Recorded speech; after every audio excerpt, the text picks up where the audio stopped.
بسم اللہ الرحمن الرحیم، اللہم صلی علی سیدنا مولانا محمد وعلی آلہ وسلم۔ ان سے ابن مسعود رضی اللہ عنہ نے بیان کیا ہے کہ میں نبی کریم صلی اللہ علیہ وسلم کے ساتھ مدینے کے ایک کھیت میں تھا۔ نبی کریم صلی اللہ علیہ وسلم کھجور کی ایک شاخ پر ٹیک لگائے ہوئے تھے کہ یہودی ادھر سے گزرے، تو ان میں سے بعض نے کہا کہ ان سے روح کے بارے میں پوچھو، لیکن دوسروں نے کہا کہ ان سے نہ پوچھو، کہیں ایسی بات نہ سنا دیں جو تمہیں ناپسند ہے۔ آخر آپ کے پاس وہ لوگ آئے اور کہا، ابو القاسم، روح کے بارے میں ہمیں بتائیے۔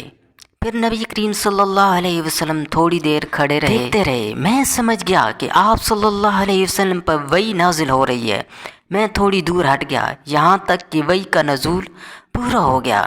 پھر آپ نے یہ آیت پڑھی، اور روح کے بارے میں پوچھتے ہیں، کہیے کہ روح میرے رب کے حکم میں سے ہے۔